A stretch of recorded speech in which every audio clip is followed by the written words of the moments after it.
I appreciate you playing the game that we always like to play on product event days, and that is, what do you think the headline will be in a few hours?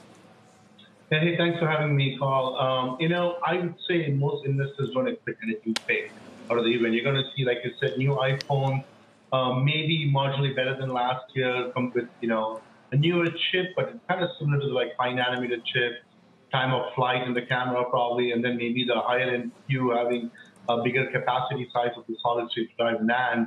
I don't think there's a huge expectations in terms of this is going to be a wow, I didn't expect that kind of a thing on the iPhone.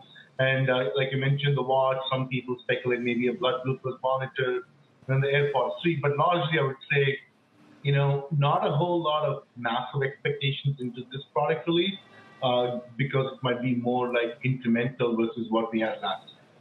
Yeah. There is a bit of a discussion today about pricing and what we might hear about pricing.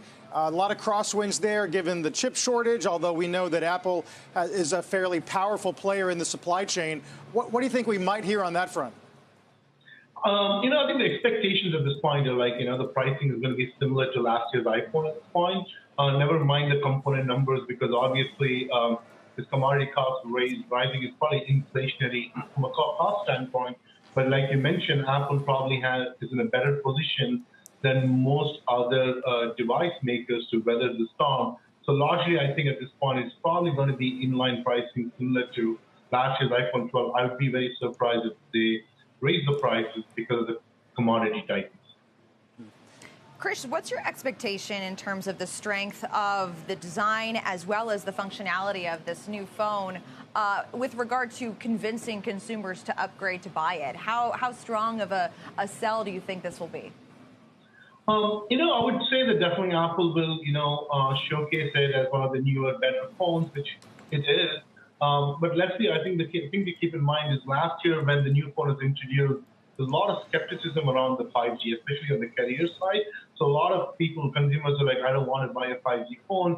The infrastructure isn't there.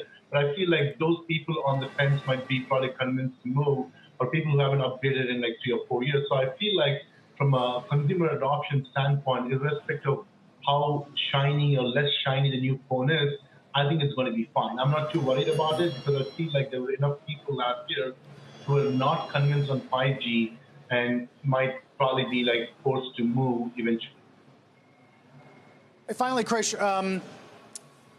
product days are never great for the stock historically, product announcements, but stock's not going in hot because it's had some air let out of it because of the Epic ruling on Friday. What do you think of the stock here?